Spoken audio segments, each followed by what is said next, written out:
Recording in progress. Bom dia, queridos! Segundo dia de leitura do Pensamento Positivo. Esse livro supimpa, como diria meu avô. Supimpa, supimpaço. Muito bem. Bom dia, Juramar. Bom dia, Luzia Solange. Bom dia a todos que estão chegando, todos que vão escutar. Que é inteligente, né? Vai escutar depois dessa gravação. Lembre o seguinte, se você está escutando esse livro, está escutando ele aqui no nosso canal. E nosso canal está aberto para membros. Se torne um membro do nosso canal, um investidor inteligente. Invista em quem está investindo em você. Nós estamos aqui há mais de 6 meses, já 8 meses, lendo os livros. Nós lemos já mais de 40 livros, um livro por semana, trazendo esse serviço para vocês bebendo dessa fonte. Então, invista em quem investe em você. Simples assim, invista quem investe em você. Seja um investidor inteligente. Simples esse lugar. Bom dia, Jussara. Bom dia a todos. Então, patrocine quem está te patrocinando. Emocionalmente, financeiramente, ideologicamente e assim por diante. Essa é a comunidade, esse é o lugar que a gente vai construindo e se conectando, né? Saber aonde você realmente está investindo e o que está retornando. Esse é o lugar, essa conexão. Então, aí embaixo, no rodapé, se está aberto o vídeo, fecha um pouquinho ele, embaixo lá, seja um membro, e seja um membro supimpa, né? Maior de todos. Vai lá, né? No Desperto e Esperto. Você vai ter vários benefícios, etc. Mais R$14, gente, pelo amor de Deus, né? Isso é menos que um cappuccino, é o preço de um pão de forma, você entendeu? Vamos para cima, gente. Bora fechar uma comunidade feliz dos trevos felizes, tá bom? Então, vamos para o segundo dia de leitura. O Zé Solange vai nos colocar aí a gravação para que a gente possa começar a escutar esse sagrado livro. Eu volto com meus comentários. Bora lá. Recorra ao poder da oração. 2 homens se empenhavam numa conversação muito seria no escritório situado na parte alta de um edifício, longe do burburinho das ruas. Fortemente perturbado por uma crise de negócios também de caráter íntimo, caminhava de um lado para outro, na sala. Sentou-se depois e enfiou a cabeça entre as mãos. Dava a impressão de se achar desesperado. Tinha procurado o outro para que o aconselhasse naquela emergência. Esse outro era considerado um homem de grande experiência e compreensão. Juntos sondaram o problema por todos os ângulos, mas, ao que parece, sem resultado, o que apenas servia para agravar o estado de espírito do que viera a cata de conselho. Creio que não há poder algum na terra que me possa salvar, disse ele num suspiro. O outro refletiu por uns momentos, falando depois um tanto timidamente. Não encararia a coisa dessa maneira. Creio que você está errado ao dizer que não existe poder algum que possa salvá-lo. Pessoalmente tenho encontrado uma resposta para todos os problemas. Há uma força que poderá auxiliá-lo. Acrescentou depois lentamente. Por que não experimenta a força da oração? O homem, que se achava desanimado, surpreendeu-se com aquelas palavras. É claro que acredito na oração, disse. Talvez eu não saiba como fazê-la. Você fala nisso como se fosse qualquer coisa prática que se adapta a problemas de negócios. Nunca cogitei desse recurso, mas estou disposto a experimentar as orações se me disser como devo fazê-las. Ele aplicou as normas práticas das orações e no devido tempo recebeu sua resposta. As questões foram finalmente resolvidas de modo satisfatório. Não quer isso dizer que não tivesse tido dificuldades. De fato, passou por uma fase espinhosa, mas acabou livrando-se dos problemas que o atormentavam. Ele acredita agora firmemente na força da oração, e nisso, enche-se de entusiasmo. Ouviu dizer recentemente, todo problema pode ser solucionado e solucionado de modo acertado, se fizermos orações. Peritos em saúde e bem-estar do corpo muitas vezes utilizam as orações em sua terapêutica. A incapacidade, a tensão e males afins podem resultar na falta de harmonia interior. É notável como a oração restabelece o funcionamento harmonioso do corpo e da alma. Um amigo meu, especialista em fisioterapia, declarou a um homem nervoso em quem aplicava uma massagem: Deus opera através de meus dedos neste momento em que procuro acalmar seu corpo físico, que é o templo de sua alma. Enquanto estou fazendo massagens nessa parte exterior de seu ser, quero que você ore para que Deus lhe acalme o espírito. Aquilo era uma novidade para o paciente, mas aconteceu que ele estava predisposto a acolhê-la. Tratou de pensar em coisas amenas. Surpreendeu-se com o efeito benéfico que isso lhe causou. Jack Smith, dirigente de um instituto de massagens e banhos a vapor que era frequentado por muitas pessoas preeminentes, acredita na terapêutica da oração e costuma empregá-la. Tinha sido um grande lutador de boxe, depois chofer de caminhão e de táxi. Acabou abrindo um instituto de massagens e de banhos a vapor. Declarou que, quando faz massagens no corpo de seus fregueses, não deixa também de sondar-lhes o espírito e de dar-lhes conselhos. Não se pode fazer com que um homem tenha um corpo sadio enquanto ele não tiver um espírito são, declarou.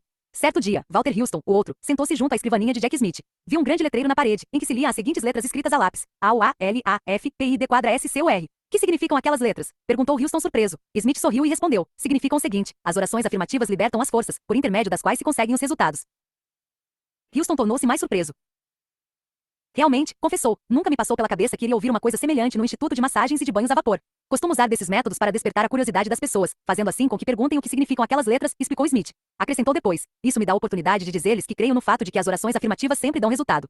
Jack Smith, que ajuda os homens a se manterem em boa forma física, acredita que a oração é tão importante, se não for mais ainda, quanto os exercícios, banhos a vapor e massagens. É uma parte vital do processo de se libertar as forças. Hoje em dia, as pessoas oram mais do que antigamente porque acham que isso aumenta a eficiência da oração. A oração as auxilia a adquirir energias e a servir-se destas, o que não seria possível sem esse auxílio. Um famoso psicólogo disse: a oração é a maior força que o indivíduo tem à sua disposição para solver seus problemas pessoais. Sua força me surpreende de maneira extraordinária. O poder da oração é a manifestação da energia. Assim como existe técnica científica para a libertação da energia atômica, existem também processos científicos para a libertação da energia espiritual através do mecanismo da oração.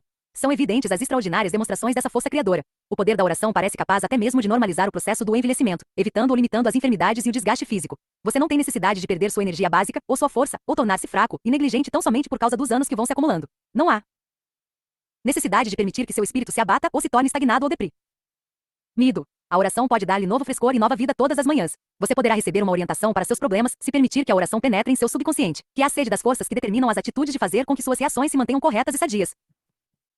Mergulhando-a profundamente em seu subconsciente, verá que ela o fará um novo homem. Ela liberta as forças, fazendo-as jorrar livremente. Se você não tiver experimentado esse poder, talvez precise aprender novas técnicas com respeito à oração.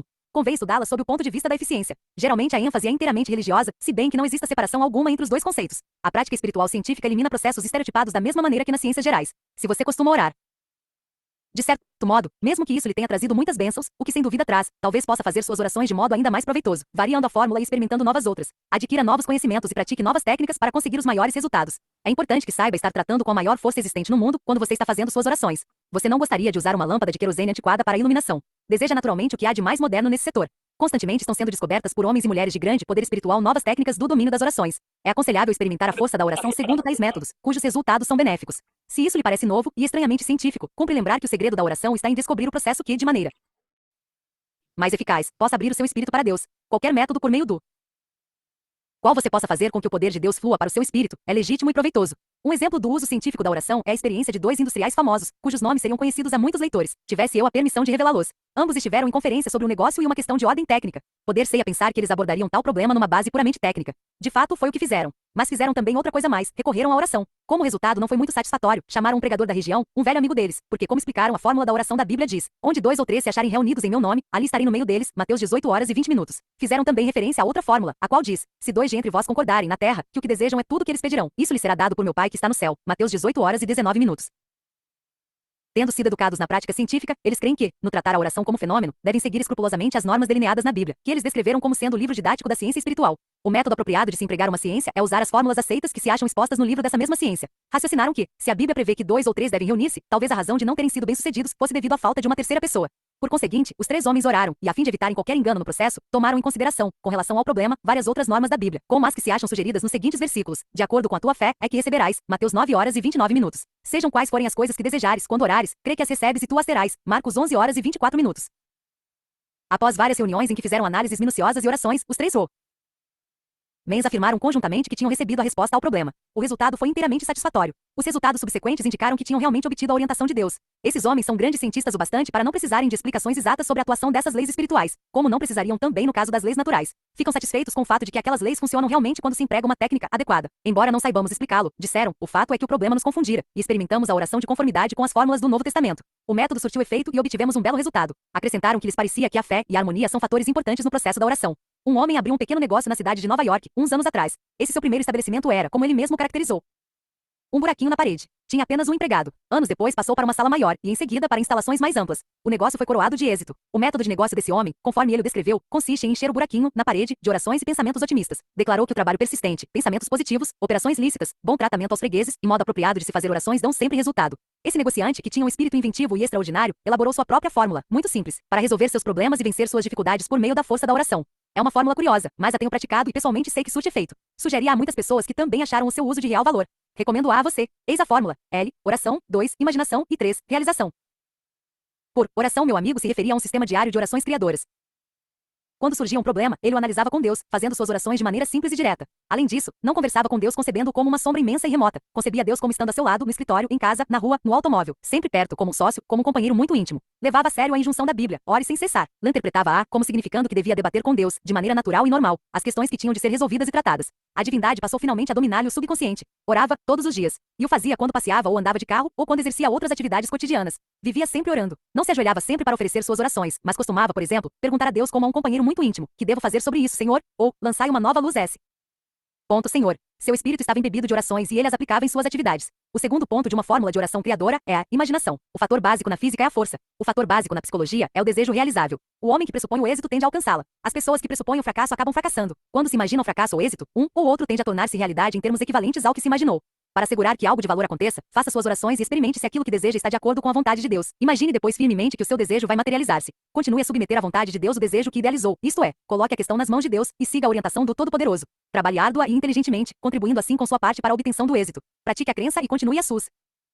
Tentar firmemente no pensamento que imaginou. Faça-o e ficará surpreso com os caminhos estranhos pelos quais se materializará o seu desejo. É a realização daquilo que imaginou. Aquilo porque você orou e que imaginou se realiza de conformidade com o padrão de seu desejo quando subordinado ao auxílio de Deus e se além disso, você se entregar inteiramente à sua realização. Pratiquei pessoalmente esse método e o acho extraordinariamente eficaz. Foi sugerido a outras pessoas que, igualmente, informaram ter conseguido adquirir grande soma de energia criadora. Por exemplo, uma senhora descobriu que o marido começara a mostrar-se-lhe indiferente. Havia sido um casamento feliz, mas aconteceu que a mulher mergulhou na vida social e o marido nos negócios. Antes que percebessem, havia deixado de existir entre ambos aquele doce afeto dos velhos tempos.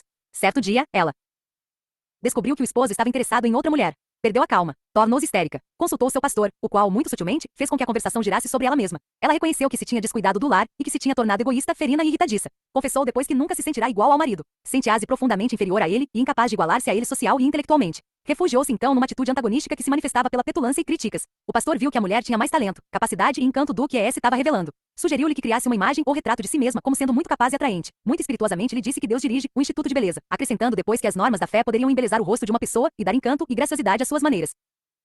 Ensinou-lhe como devia fazer suas orações e como fazer aquele retrato espiritualmente. Aconselhou-a também a manter sempre no espírito a ideia do restabelecimento daquela antiga afeição e camaradagem, a considerar sempre o esposo como uma criatura bondosa e a idealizar que a harmonia se havia restabelecido entre eles dois. Cumpria-lhe sustentar com fé esse quadro. O pastor preparou-a assim para a mais interessante vitória pessoal. Mais ou menos nesse tempo, o marido a informou de que pretendia divorciar-se. Ela havia conseguido dominar-se, a ponto de poder receber com calma aquela notícia. Respondeu simplesmente que estava disposta a conceder-lhe o divórcio se ele o desejasse, mas sugeriu que se protelasse aquela decisão por 90 dias, alegando tratar-se de um passo muito sério e definitivo. Se, ao fim de 90 dias, ainda achar que deseja divorciar-se, concordarei com você. Disse aquilo muito calmamente. O marido fitou admirado, pois esperava uma cena. Ele saía todas as noites. Ela ficava em casa e, na sua imaginação, idealizava-o sentado na sua antiga cadeira. O marido não se achava sentado na cadeira, mas a esposa pintava sua imagem ali, muito acomodado, com todo conforto, lendo um jornal como nos velhos tempos. Idealizava-o fazendo uma coisa e outra na casa, como era costume nos bons tempos. Chegou mesmo a imaginá-lo enxugando a louça como nos primeiros dias de casamento. Revia no espírito o tempo em que jogavam golfe juntos e os belos passeios que faziam. Manteve esse quadro com uma fé constante. Certa noite, ele se sentou na antiga cadeira. Ela lançou-lhe um olhar furtivo 2 vezes para ter certeza de que o que via era mesmo a realidade. Mas talvez um quadro que se imagina venha a tornar-se realidade. De fato, ele ali estava em carne e osso. É verdade que uma ou outra noite se ausentava, mas com o decorrer dos dias foi ficando mais tempo em casa. Sentava-se sempre na mesma cadeira. Começou depois a ler as notícias de um jornal para ela, como antigamente. Num sábado à tarde, perguntou-lhe subitamente se não gostaria de jogar uma partida de golfe. Os dias tinham decorrido agradavelmente, e naquele momento, ela percebeu que tinha chegado o 90º dia. Bill, mas é hoje o 90º dia, observou-lhe tranquilamente. Que quer dizer com isso? Que quer dizer com 90º dia? Perguntou o marido intrigado. Como? Não se lembra? Tínhamos concordado em esperar 90 dias para resolvermos essa questão de divórcio, e hoje é o dia. Ele a fitou por algum tempo e, escondendo depois o rosto atrás do jornal, disse-lhe, não seja bobinha. Eu não poderia viver sem você. Que ideia foi essa de que eu iria deixá-la? A fórmula provou ser um poderoso mecanismo. Conseguirá realizar seus desejos com suas orações, com os quadros que idealizar em seu espírito. A força da oração solveu o seu problema e o dele também. Conheci inúmeras pessoas que foram coroadas de êxito com a prática desse método, tanto em suas questões pessoais como em seus problemas financeiros. Quando se aplica sincera e inteligentemente esse método de orações extraordinariamente eficiente, os resultados são excelentes. As pessoas que o levam a sério e o empregam realmente, obtêm resultados de fato surpreendentes. Num banquete por ocasião de uma convenção de industriais, achava-me sentado à mesa do orador, ao lado de um homem que, conquanto fosse um pouco rude de maneiras, não deixava de irradiar certa simpatia. Talvez ele se sentisse algo embaraçado por se encontrar junto a um pastor, uma figura que possivelmente não fazia parte do círculo de suas relações. Durante o banquete, disse algumas palavras teológicas, porém sem que as pudesse coordenar devidamente. Desculpava-se após cada citação. Num dado momento, disse-lhe que aquelas suas citações já me eram há muito conhecidas. Informou-me que, quando menino, havia servido a uma igreja, mas acabou fugindo dela. Contou-me aquela história antiga que costumo sempre ouvir e que mesmo agora, muita gente, ao dizê-la, pensa ser inteiramente nova, a saber. Quando eu era menino, meu pai me obrigava a ir à escola dominical e a frequentar a igreja. Fazia-me ingerir uma dose de religião todos os dias. Quando saí de casa, achei que devia parar com tudo aquilo. Desde então, raríssimas foram as vezes que fui à igreja. Num dado momento, ele observou que talvez devesse começar a frequentá-la, pois o peso dos anos já começava a fazer sentir-se. Respondi que ele se daria por muito feliz se conseguisse um lugar para se sentar na igreja. Isso surpreendeu, pois não julgava que houvesse muita frequência no templo, hoje em dia. Retruquei que a frequência de devotos aumentava de semana a semana, mais que em qualquer outra instituição no país. Essa minha informação o deixou desconcertado. Ele era chefe de uma pequena indústria. Falando de seu negócio, contou-me o quanto de dinheiro sua firma havia recebido no ano anterior. Comentando, disse-lhe que conhecia algumas igrejas, cujas coletas ultrapassavam a quantia que ele citara. Isso o deixou pasmado. Notei que seu respeito pela igreja ia agora acentuando-se de maneira extraordinária. Informei-o dos milhares de livros religiosos, cujas vendas ultrapassavam as de quaisquer outros. Talvez os senhores, homens de igreja, estejam fazendo um bom servicinho, observou ele, empregando uma expressão da gíria. Naquele momento, outro senhor se aproximou de nossa mesa e, cheio de entusiasmo, contou-me que lhe tinha sucedido uma coisa maravilhosa. Disse que tinha andado muito deprimido, pois as coisas não lhe tinham corrido bem. Resolvera então tirar uma semana de férias e nesse período lera um de meus livros, A Guide to Confident Living *, Prentice Hall, Inc., 1948, no qual se achavam traçadas normas práticas de fé e religião. Confessou-me que a leitura lhe proporcionara grande prazer e lhe trouxera grande paz de espírito, tendo também estimulado a crer em suas próprias possibilidades. Acreditava que a resposta às suas dificuldades estava na religião. Por isso prosseguiu. Comecei a praticar os princípios espirituais acrescentados em seu livro. Comecei a crer e a afirmar que, com o auxílio de Deus, poderia atingir os objetivos com os quais sonhava. Tive a sensação de que tudo iria correr bem dali por diante e que não mais haveria de ficar atribulado. Era quase uma certeza. E o fato é que comecei a dormir melhor e a sentir-me também melhor. Era como se eu tivesse tomado um tônico. Minha nova compreensão e a prática daquelas normas espirituais foram o ponto de partida. Quando ele nos deixou, meu companheiro, que havia escutado o que o outro dissera, virou-se para mim e falou: é a primeira vez que ouço coisa semelhante. Aquele senhor falou sobre a religião como lhe tendo trazido, por assim dizer, a felicidade. Nunca me apresentaram a religião desse modo. Ele dá também a impressão de que a religião é quase uma ciência, que se pode usá-la para melhorar a saúde e os negócios. Nunca a considerei sob esse aspecto, acrescentou depois. Mas quer saber o que me surpreendeu? Foi a expressão que lhe notei no rosto. O fato curioso é que, ao fazer aquele comentário, o meu companheiro deixou transparecer em seu rosto aquela mesma expressão. Pela primeira vez percebia ideia de que a fé religiosa não é algo de carolice, mas sim um processo científico para se viver feliz. Estava observando, ali mesmo, a função prática do poder da oração numa experiência pessoal.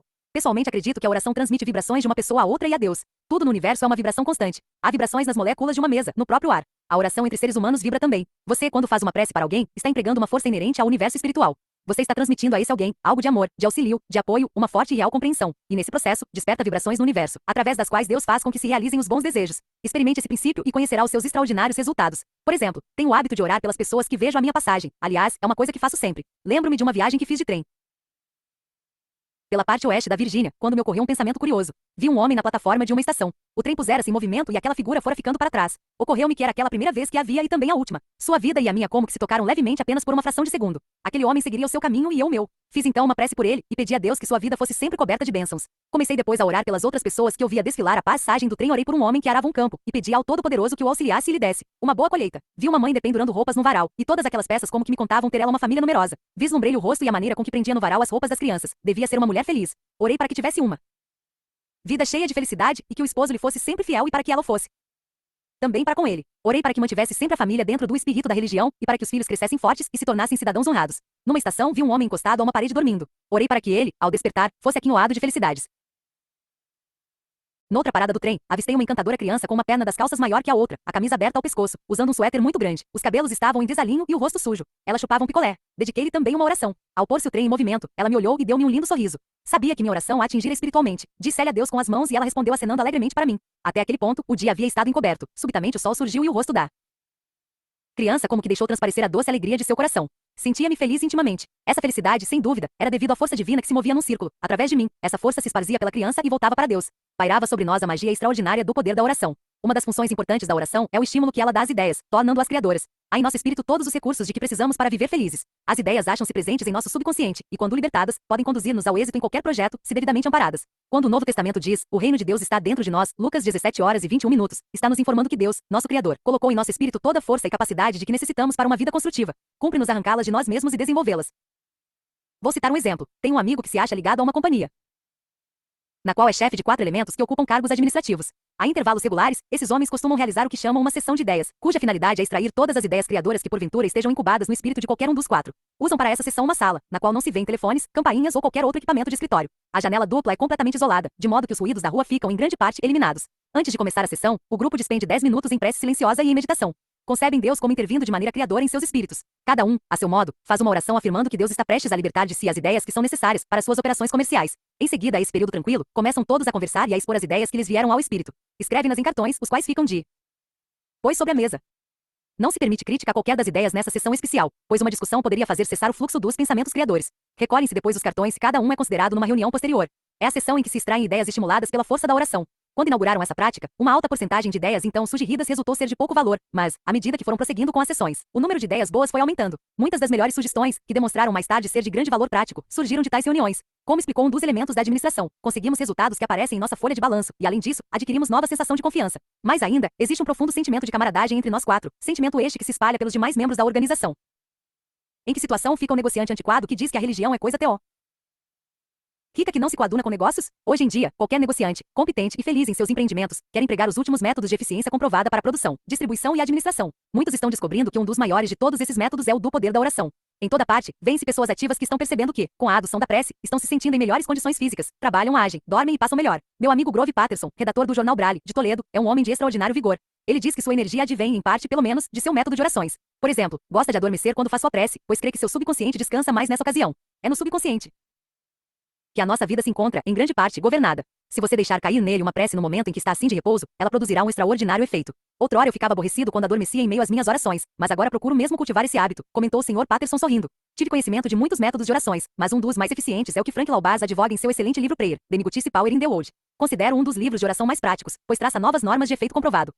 O Dr. Laubach crê que a verdadeira força é gerada pela oração. Um de seus métodos é passear pelas ruas e atirar orações às pessoas que passam. A isso dá o nome de orações relâmpagos. Ele bombardeia de orações os transeuntes, enviando-lhes pensamentos eivados de amor e boa vontade. Diz que as pessoas que passam por ele quando atira suas orações muitas vezes se viram e lhe sorriem. Elas sentem a emanação de uma força semelhante à energia elétrica. Quando no ônibus, o Dr. Laubach costuma atirar orações aos passageiros. Uma vez ele estava sentado atrás de um senhor que parecia estar preocupadíssimo. Notara-lhe a carranca quando subira no veículo. Começou a enviar-lhe orações de boa vontade e fé, concebendo-as como envolvendo o indivíduo e penetrando-lhe no espírito. Subitamente o homem começou a afagar a parte de trás da cabeça. Quando saiu do ônibus já não mostrava um rosto carrancudo, um sorriso cobria-lhe as feições. O Dr. Laubach acredita ter muitas vezes modificado a atmosfera de um vagão ou um ônibus cheio de passageiros por esse processo de sussurrar orações em torno de si. Certa vez, num carro Pullman, um homem meio embriagado estava se tornando demasiado inconveniente com seu palavreado e grosserias. Percebi que caiu logo na antipatia das outras pessoas. Resolvi experimentar o método de Frank Laubach.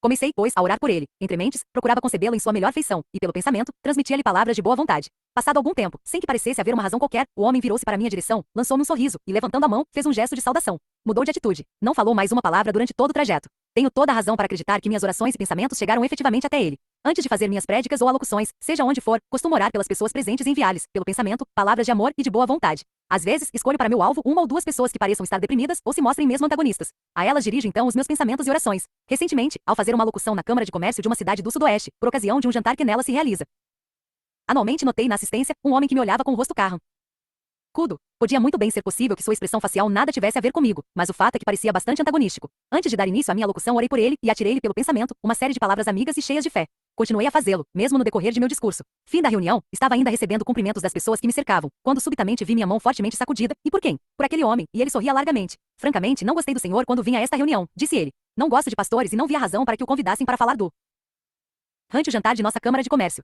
Estava certo de que o senhor não se sairia bem no seu discurso. Acontece que, quando o senhor começou a falar, qualquer coisa pareceu mexer aqui dentro de mim. Tenho a impressão de ser outro homem. Tive uma estranha sensação de paz, e pros diabos. Fiquei gostando do senhor. Não foi a minha locução que produziu aquele efeito, mas sim a emanação da força da oração. Temos em nosso cérebro um verdadeiro acumulador que transmite a força por meio de pensamentos e orações. A força magnética do corpo já foi comprovada. Temos milhares de pequeninas estações emissoras, as quais, ao serem ligadas pela oração, irradiam uma corrente poderosa que passa pelos seres humanos. Podemos transmitir a força por meio de orações, as quais agem como estações emissoras e receptoras. Havia um homem, um alcoólatra, por quem eu me interessava. Fazia 6 meses mais ou menos que ele não bebia. Ele fizera uma viagem de negócios e, numa terça-feira, cerca das 4 horas da tarde, tive uma forte impressão de que ele se achava em dificuldade. Sua figura me dominava o pensamento. Senti qualquer coisa arrastar-me. Deixei de lado minhas tarefas e pus-me a orar por ele. Filo durante meia hora. A impressão como que desapareceu e dei então por fim da minha prece. Dias depois ele me telefonou. Estive toda a semana em Boston, declarou, e quero que o senhor saiba que não pus uma gota de álcool na boca, se bem que tivesse passado por um mau bocado no princípio da semana. Isso foi terça-feira, às 4 horas da tarde. Indaguei. Sim, foi. Como é que soube? Quem lhe contou? Perguntou ele surpreso. Ninguém me contou, isto é, nenhuma pessoa me disse coisa alguma. Descreve a impressão que me assaltara o espírito naquela terça-feira, às 4 horas da tarde, e disse-lhe que tinha orado durante meia hora por ele. Percebi sua admiração, ao explicar-me que, naquela ocasião, estava no hotel e se detivera no bar. Travara uma grande luta consigo mesmo para não beber. Pensar em mim e sentir a necessidade de mim naquele momento, quando então começara a orar. Sua prece chegou até a mim e eu comecei a orar por ele. Assim, juntos tínhamos completado o circuito. Nossas orações alcançaram Deus e o homem obteve sua resposta, adquirindo a força de que precisava para enfrentar aquela crise. E o que fez ele? Dirigiu-se a uma confeitaria, comprou uma caixa de bombons e comeu tudo. Foi o que salvou daquela situação, orações e bombons. Uma senhora casada, ainda jovem, confessou-me que alimentava muito ódio, ciúmes e ressentimentos para com suas vizinhas e amigas. Vivia também muito apreensiva, sempre preocupada com os filhos, receando que viessem a ficar doentes ou que sofressem um acidente ou que fracassassem no estudo. Sua vida era cheia de pesares, temores, ódios e infelicidades. Perguntei-lhe se orava alguma vez. Respondeu que o fazia somente quando se sentia aflita, mas admitia que isso não lhe dava nenhum consolo, razão porque não fazia orações frequentemente. Fiz-lhe ver que a prática de uma oração verdadeira poderia modificar-lhe a vida. Recomendei-lhe que somente desse guarida no espírito a pensamentos bons e animadores. Sugeri-lhe que, todos os dias, à hora das crianças virem da escola, fizesse suas preces a Deus e lhe pedisse proteção. A princípio, ela não se mostrou muito confiante quanto ao resultado de minhas recomendações, mas acabou tornando-se uma das mais fervorosas adeptas dessa prática de orações. Lê avidamente livros e boletins religiosos e não deixa de observar as normas para a conquista dessa força inefável que temos em nós mesmos. Esse processo lhe renovou a vida, como se vê pela seguinte carta que me escreveu recentemente. Creio que meu marido e eu fizemos maravilhoso progresso nessas últimas semanas. O meu maior progresso data da noite em que o Senhor me disse que todo dia é um dia bom para se orar. Comecei então a pôr em prática a ideia de me afirmar ser todo dia um bom dia para se fazer uma prece, o que faço assim que acordo de manhã. Posso dizer positivamente que não tive um dia ruim ou atribulado desde aquela ocasião. O fato extraordinário é que meus dias verdadeiramente não têm sido mais fáceis ou livres de um aborrecimento qualquer, mas acontece que tais dificuldades e aborrecimentos não têm mais o poder de atribular-me. Todas as noites, começo minhas orações fazendo uma lista de todas as coisas pelas quais sou grata, pequeninas coisas que me aconteceram durante o Comecei, pois, a orar por ele. Entre mentes, procurava concebê-lo em sua melhor feição, e pelo pensamento, transmitia-lhe palavras de boa vontade. Passado algum tempo, sem que parecesse haver uma razão qualquer, o homem virou-se para minha direção, lançou-me um sorriso, e levantando a mão, fez um gesto de saudação. Mudou de atitude. Não falou mais uma palavra durante todo o trajeto. Tenho toda a razão para acreditar que minhas orações e pensamentos chegaram efetivamente até ele. Antes de fazer minhas prédicas ou alocuções, seja onde for, costumo orar pelas pessoas presentes e enviar-lhes, pelo pensamento, palavras de amor e de boa vontade. Às vezes, escolho para meu alvo uma ou duas pessoas que pareçam estar deprimidas ou se mostrem mesmo antagonistas. A elas dirijo então os meus pensamentos e orações. Recentemente, ao fazer uma alocução na Câmara de Comércio de uma cidade do Sudoeste, por ocasião de um jantar que nela se realiza, anualmente notei na assistência um homem que me olhava com o rosto carrancudo. Podia muito bem ser possível que sua expressão facial nada tivesse a ver comigo, mas o fato é que parecia bastante antagonístico. Antes de dar início à minha locução, orei por ele e atirei-lhe pelo pensamento uma série de palavras amigas e cheias de fé. Continuei a fazê-lo, mesmo no decorrer de meu discurso. Fim da reunião, estava ainda recebendo cumprimentos das pessoas que me cercavam, quando subitamente vi minha mão fortemente sacudida, e por quem? Por aquele homem, e ele sorria largamente. Francamente, não gostei do senhor quando vim a esta reunião, disse ele. Não gosto de pastores e não via razão para que o convidassem para falar durante o jantar de nossa Câmara de Comércio. Estava certo de que o senhor não se sairia bem no seu discurso. Acontece que, quando o senhor começou a falar, qualquer coisa pareceu mexer aqui dentro de mim. Tenho a impressão de ser outro homem. Tive uma estranha sensação de paz, e pros diabos, fiquei gostando do senhor. Não foi a minha locução que produziu aquele efeito, mas sim a emanação da força da oração.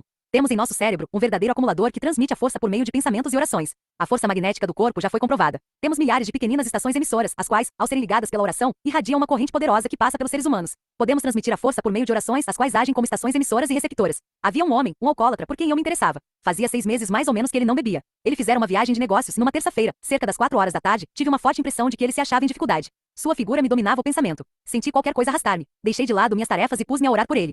Filo durante meia hora. A impressão como que desapareceu e dei então por fim da minha prece. Dias depois ele me telefonou. Estive toda a semana em Boston, declarou, e quero que o senhor saiba que não pus uma gota de álcool na boca, se bem que tivesse passado por um mau bocado no princípio da semana. Isso foi terça-feira, às 4 horas da tarde. Indaguei. Sim, foi. Como é que soube? Quem lhe contou? Perguntou ele surpreso. Ninguém me contou, isto é, nenhuma pessoa me disse coisa alguma. Descreve a impressão que me assaltara o espírito naquela terça-feira, às 4 horas da tarde, e disse-lhe que tinha orado durante meia hora por ele. Percebi sua admiração, ao explicar-me que, naquela ocasião, estava no hotel e se detivera no bar. Travara uma grande luta consigo mesmo para não beber. Pensar em mim e sentir a necessidade de mim naquele momento, quando então começara a orar. Sua prece chegou até a mim e eu comecei a orar por ele. Assim juntos tínhamos completado o circuito. Nossas orações alcançaram Deus e o homem obteve sua resposta, adquirindo a força de que precisava para enfrentar aquela crise. E o que fez ele? Dirigiu-se a uma confeitaria, comprou uma caixa de bombons e comeu tudo. Foi o que o salvou daquela situação, orações e bombons. Uma senhora casada, ainda jovem, confessou-me que alimentava muito ódio, ciúmes e ressentimentos para com suas vizinhas e amigas. Vivia também muito apreensiva, sempre preocupada com os filhos, receando que viessem a ficar doentes ou que sofressem um acidente ou que fracassassem no estudo. Sua vida era cheia de pesares, temores, ódios e infelicidades. Perguntei-lhe se orava alguma vez. Respondeu que o fazia somente quando se sentia aflita, mas admitia que isso não lhe dava nenhum consolo, razão porque não fazia orações frequentemente. Fiz-lhe ver que a prática de uma oração verdadeira poderia modificar-lhe a vida. Recomendei-lhe que somente desse guarida no espírito a pensamentos bons e animadores. Sugeri-lhe que, todos os dias, à hora das crianças virem da escola, fizesse suas preces a Deus e lhe pedisse proteção. A princípio, ela não se mostrou muito confiante quanto ao resultado de minhas recomendações, mas acabou tornando-se uma das mais fervorosas adeptas dessa prática de orações. Lê avidamente livros e boletins religiosos e não deixa de observar as normas para a conquista dessa força inefável que temos em nós mesmos. Esse processo lhe renovou a vida, como se vê pela seguinte carta que me escreveu recentemente. Creio que meu marido e eu fizemos maravilhoso progresso nessas últimas semanas. O meu maior progresso data da noite em que o Senhor me disse que todo dia é um dia bom para se orar. Comecei então a pôr em prática a ideia de me afirmar ser todo dia um bom dia para se fazer uma prece, o que faço assim que acordo de manhã. Posso dizer positivamente que não tive um dia ruim ou atribulado desde aquela ocasião. O fato extraordinário é que meus dias verdadeiramente não têm sido mais fáceis ou livres de um aborrecimento qualquer, mas acontece que tais dificuldades e aborrecimentos não têm mais o poder de atribular-me. Todas as noites, começo minhas orações fazendo uma lista de todas as coisas pelas quais sou grata, pequeninas coisas que me aconteceram durante o 5. Como criar a sua própria felicidade.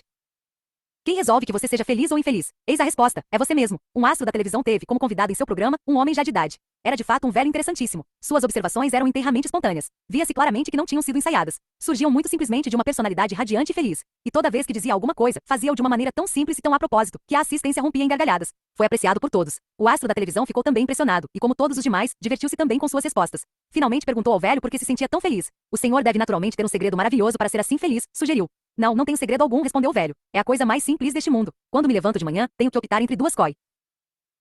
SAS, ou ser feliz ou então ser infeliz. E o que pensa o senhor que escolho? Ser feliz.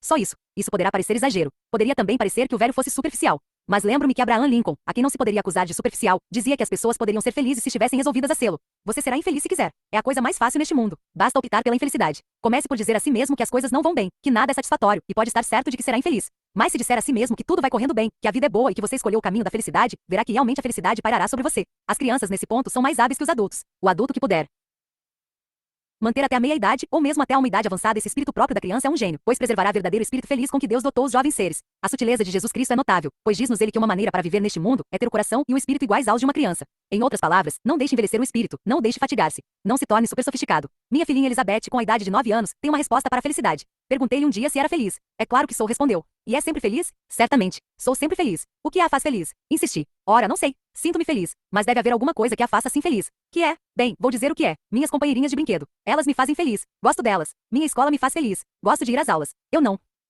Comentei sobre isso. Também ela não chegou a ouvir qualquer comentário meu a respeito. Gosto de minhas professoras. Gosto de ir à igreja. Gosto da escola dominical e do professor. Amo minha irmã Margarete e meu irmão John. Amo mamãe e papai. Eles são muito bons para mim. Essa é a fórmula de Elizabeth para a felicidade. Parece que está tudo ali. As companheiras de brinquedo, suas coleguinhas, a escola, o lugar onde estuda, a igreja e a escola dominical, onde ela faz o culto, a irmã, o irmão e os pais, isto é, o círculo do lar onde se encontra o amor. Eis aí a felicidade numa casca de nós, e o tempo mais feliz da vida está ligado a esses fatores. Pediu-se a um grupo de meninos e meninas que fizesse uma lista das coisas que os fazia mais felizes. Suas respostas não deixaram de ser tocantes. Eis o que constava da lista dos meninos: uma andorinha voando, contemplar águas profundas e límpidas, ver a água no momento em que é cortada pela proa do navio, um trem correndo velozmente, o guindaste de um construtor erguendo alguma coisa pesada, os olhos de meu cão. Eis o que as meninas disseram que as faziam felizes: as lâmpadas da rua refletindo-se nas águas de um rio, os telhados vermelhos aparecendo sobre as ramagens das árvores, a fumaça saindo de uma chaminé, veludo vermelho, a lua nas nuvens. Há algo na essência bela desse universo que se encontra expresso nas SS coisas, embora articuladas de maneira incompleta.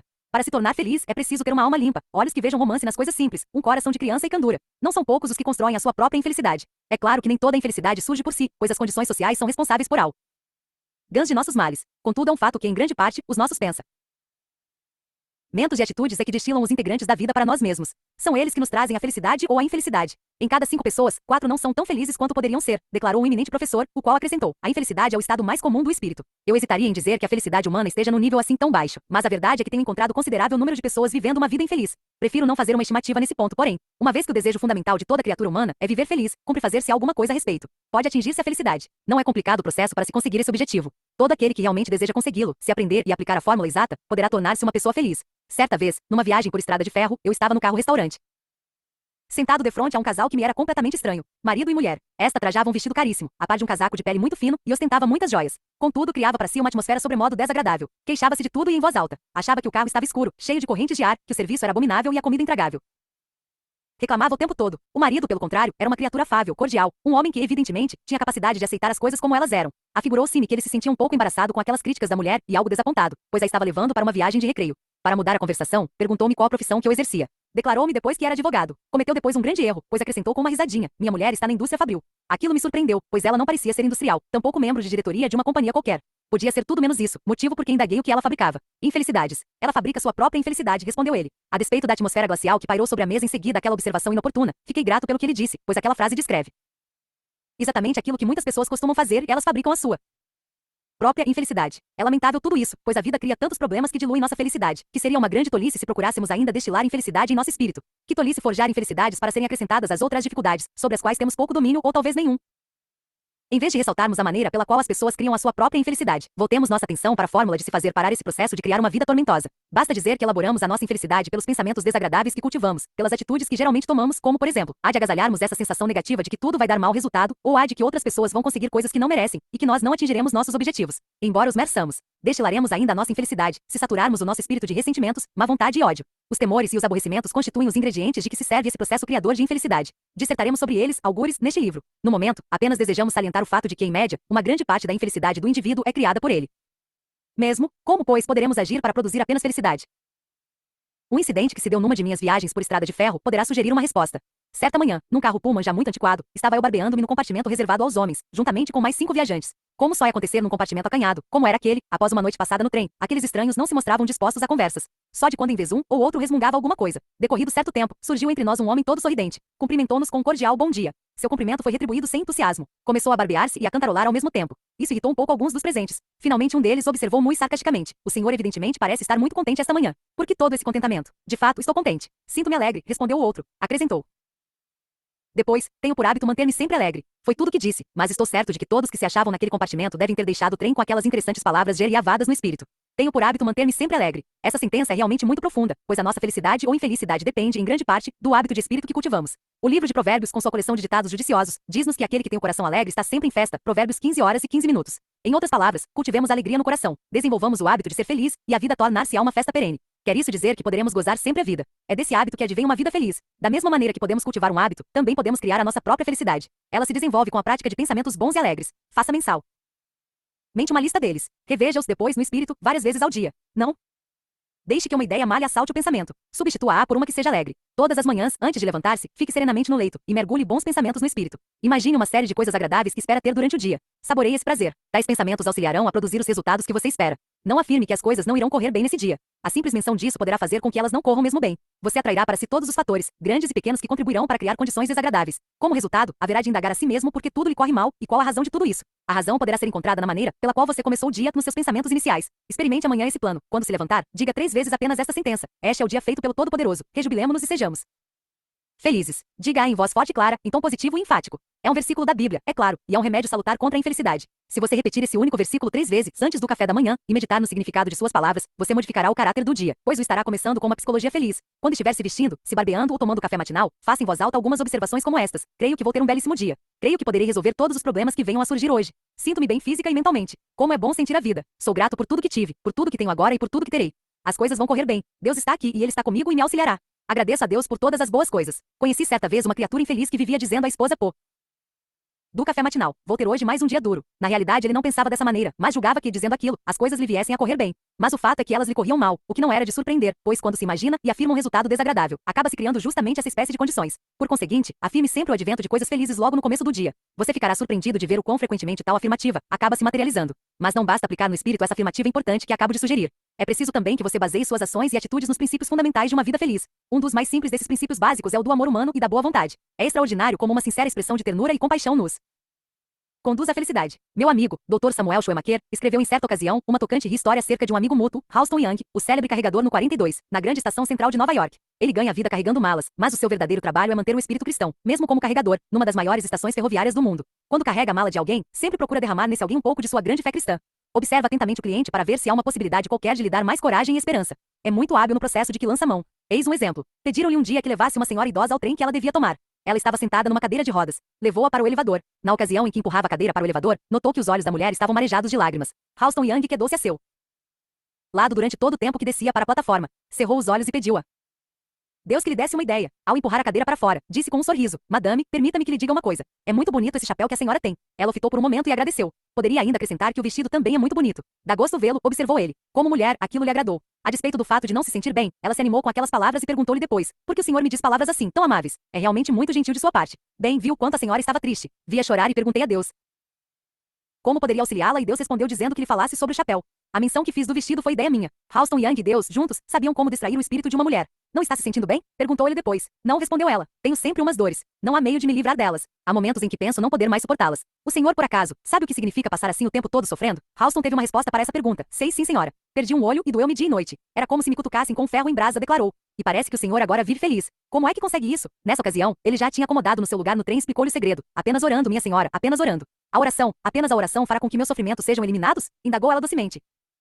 Bem, talvez não os elimine sempre, respondeu Halston. Não direi que os elimine, mas o fato é que sempre ajuda a gente a dominá-los, de modo que se tem sempre a impressão de que não magoam muito. Faça suas orações, minha senhora. Eu também orarei pela senhora. Os olhos da mulher estavam agora enxutos. Ela fitou Halston, um encantador sorriso a bailar-lhe nos lábios. Pegou-lhe depois a mão e disse: o senhor me fez um grande bem. Passou-se um ano. Uma noite, na grande estação central, Halston Young foi chamado pelo alto-falante para que comparecesse à sessão de informações. Uma jovem ali se achava à sua espera. Trago-lhe uma mensagem de uma morta, disse ela. Minha mãe, antes de morrer, pediu-me que o procurasse e lhe comunicasse o quanto a auxiliou no ano passado, quando a conduziu ao trem, na sua cadeira de rodas. Ela lembrar-se-á sempre do Senhor, mesmo na eternidade. Haverá sempre de lembrar-se do Senhor, pois o Senhor foi muito bondoso, muito amável e compreensivo. A jovem não pôde conter-se. Rompeu um pranto. Halston observou-a durante algum tempo, em silêncio. Falou-lhe depois: não chore, senhorita. Não deve chorar. Faça uma oração de agradecimento. Por que devo fazer uma oração de agradecimento? Perguntou a jovem, surpresa. Porque muitas pessoas ficaram órfãs mais moças que a senhorita, explicou ele. Acrescentou depois: a senhorita teve a companhia de sua mãe durante muito tempo. Continua ainda a tê-la. Irá vê-la novamente. Ela está a seu lado agora. Estará sempre a seu lado. Talvez, neste momento, esteja bem junto a nós dois.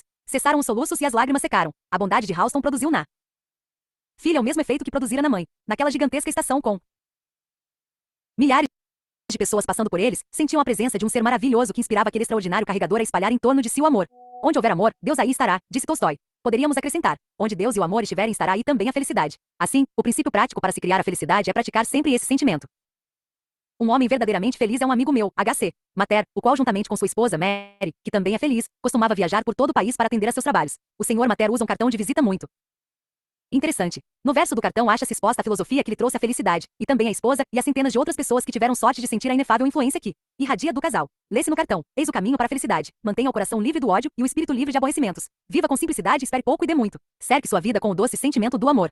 Derrame raios de sol. Esqueça de si e pense nos outros. Não faça aos outros o que não deseja para si. Experimente isso durante uma semana e você ficará surpreendido com os resultados. Ao ler essas palavras, você talvez dirá que isso não é novidade alguma. Mas é se não a tiver experimentado ainda. Quando começar a pôr em prática esses conselhos, verá que é o mais interessante e o mais extraordinário método que terá empregado para viver feliz e com êxito. Que adianta ter conhecido esses princípios durante toda a sua vida se jamais fez uso deles? Tal falta não deixa de ser trágica. Pois um homem que vive na pobreza quando tem, durante todo esse tempo, uma fortuna à sua porta, dá com isso demonstração de que não sabe viver inteligentemente. Essa filosofia simples é o caminho para a felicidade. Pratique esses princípios, conforme sugere o Sr. Mater, apenas por uma semana. Se não começar a sentir a verdadeira felicidade, será então devido ao fato de a infelicidade se achar profundamente enraizada em você. Naturalmente, a fim de dar força a esses princípios e fazê-los surtir efeitos, é preciso apoiá-los com uma qualidade de espírito dinâmica. Possivelmente você não conseguirá resultados eficazes, mesmo com princípios espirituais, se a eles não aliar uma força espiritual. Quando se experimenta uma mudança transcendente de dinâmica na vida interior, torna-se extraordinariamente fácil o êxito. Se você começar a usar princípios espirituais, ainda que com dificuldade gradualmente irá adquirindo uma fonte transcendente. Posso assegurar-lhe que ela dará a maior fonte de felicidade que jamais teve em sua vida. Ela permanecerá junto a você enquanto a sua vida estiver sempre voltada para Deus.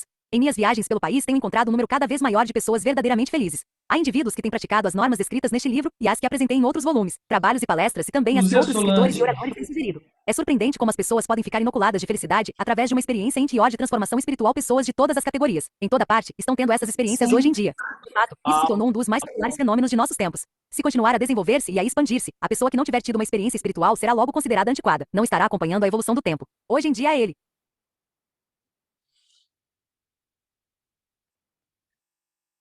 Ter uma experiência espiritual. Imaginar com fé, determinação aquilo que você quer, de uma forma obstinada o tempo todo. Será que a gente já escutou isso em algum lugar? Isso me parece parecido, me parece sim, orar. Uma ação orada, vibrar nesse lugar. Aonde dois ou mais estiverem juntos, eu estarei ali. A força da união que faz a força. Esse cara, eu acho que ele fez o 12 em 12. E eu estou desconfiando que esse cara fez o 12 em 12.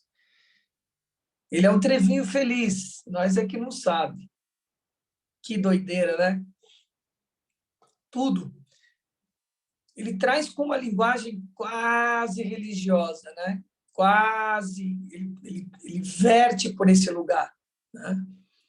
Ele traz a questão da ciência e da filosofia para a religião. Esse é um problema que eu quero que vocês prestem atenção, por isso que eu pedi para parar. Porque não pode ter um peso diferente. Espiritualidade não tem um peso diferente da ciência, da matéria. Precisa entender isso. Não tem um peso diferente da filosofia e da arte, da estética. Essas quatro fontes, que está ligado com todo o quaternário, eles fazem a parte de um todo. E isso é uma falha das pessoas. As pessoas acham que a espiritualidade está acima da matéria e esquecem que a matéria foi feita por ele. É o que você faz com a matéria o problema, não é a matéria. Como é o que você faz com a espiritualidade que é o problema. Se fixando em dogmas. Não é a espiritualidade. É o que você faz com ela. Esse é o pepino da história. E essas quatro grandes áreas precisam estar em uma só, como quatro pilares para você poder construir a sua edificação. Só esse pequeno adendo que eu queria fazer. Vamos continuar a escutar? Bora lá.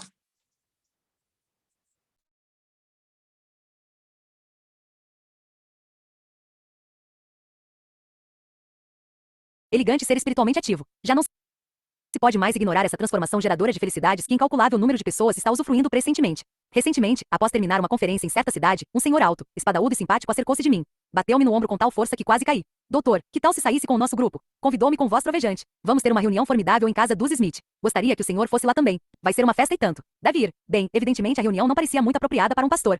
Hesitava em aceitar o convite. Receava que a minha presença fosse criar embaraços. Comecei a apresentar umas desculpas. Oh, não pense nisso, retrucou meu amigo. Não tenha cuidados. A reunião é daquelas que o senhor gosta. Ficará surpreso. Vamos, vai ter um dos maiores prazeres de sua vida.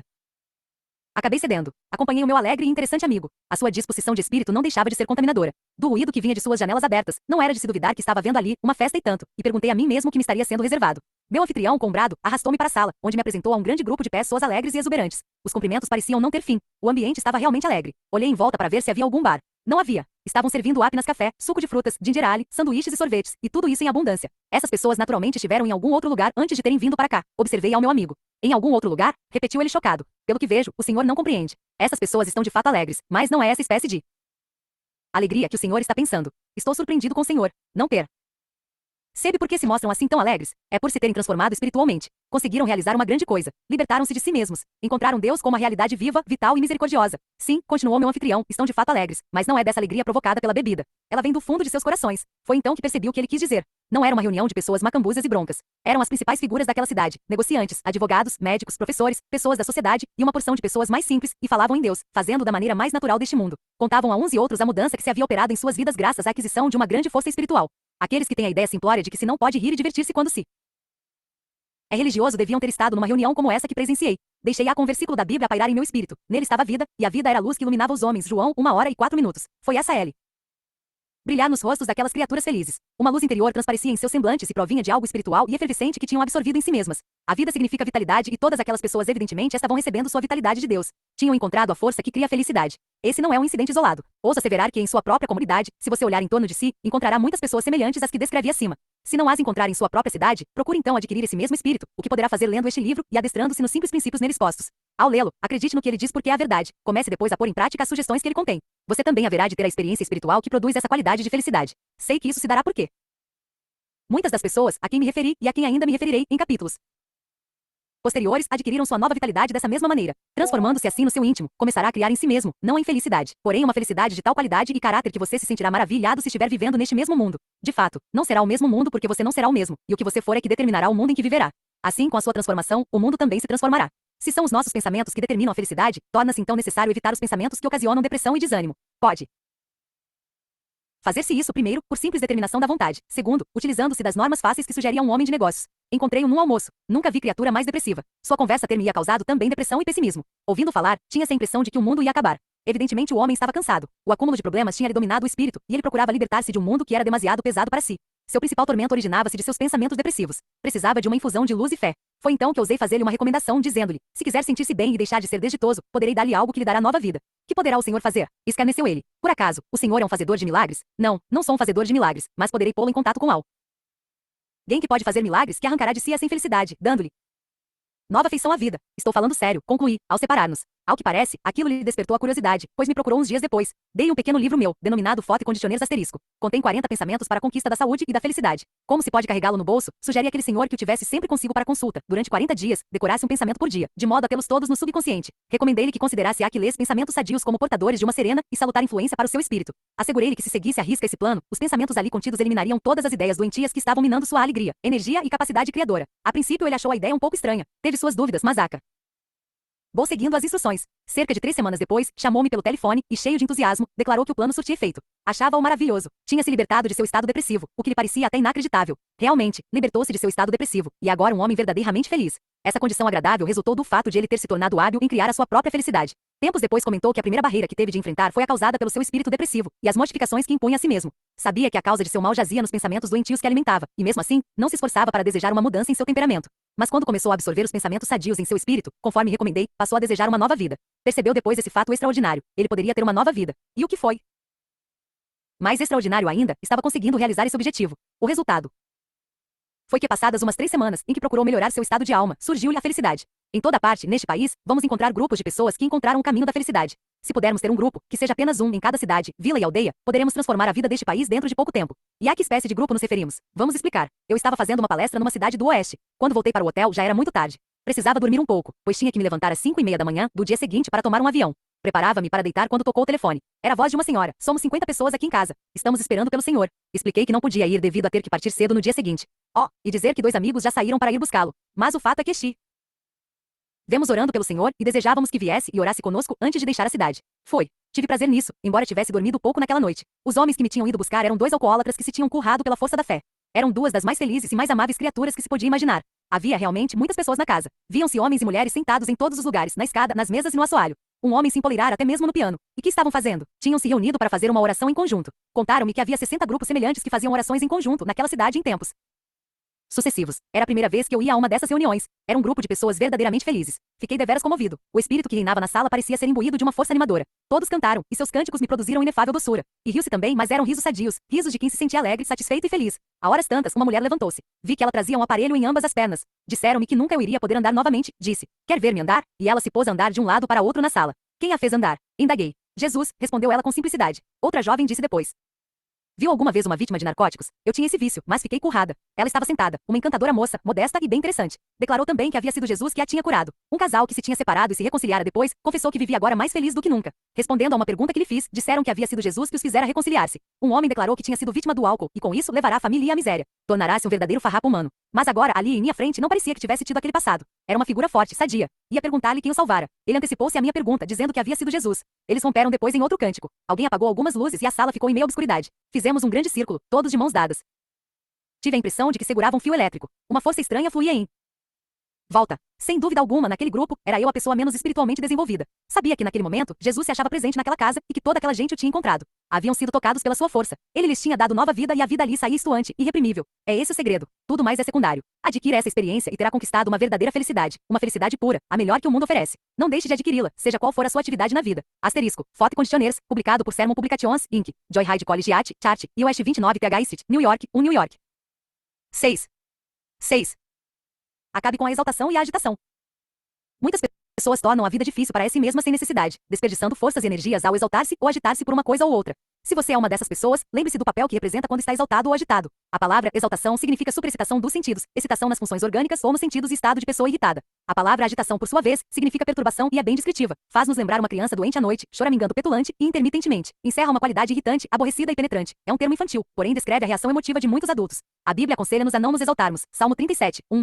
É um bom conselho para as pessoas de nosso tempo. Precisamos acabar com a exaltação e a agitação e tornar-nos serenos, se quisermos ter forças para viver bem. E que devemos fazer para conseguirmos esse objetivo? O primeiro passo é reduzir o ritmo de nossa vida. Não percebemos o quanto ele se tem tornado acelerado. Muitas pessoas se destroem fisicamente com o ritmo que imprimem à sua vida, mas, o que é ainda mais trágico, aniquilam também o espírito e a alma. É possível a uma pessoa viver fisicamente uma existência tranquila e ainda manter um ritmo elevado emotivamente. Até mesmo um inválido pode, sob esse ponto de vista, cultivar esse ritmo em sua vida. Olha que incrível, nós lemos hoje Salmo 37. O Salmo 37 que a gente leu hoje. E fala sobre essa questão da exultação mesmo.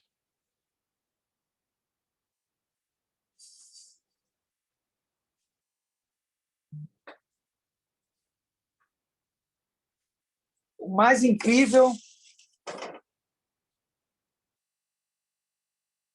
é esse lugar do poder da conexão, sabe? Chamar de novo a atenção para essa questão, além da religiosidade. Não se perder nesse lugar. Não dá valor a uma coisa mais do que a outra. Precisa ter a conexão. Esse é o nosso recado aqui. Entender esse inteiro. Entender o inteiro. Isso é o lugar. Isso é importante. Tá? Muito bom. Seguir.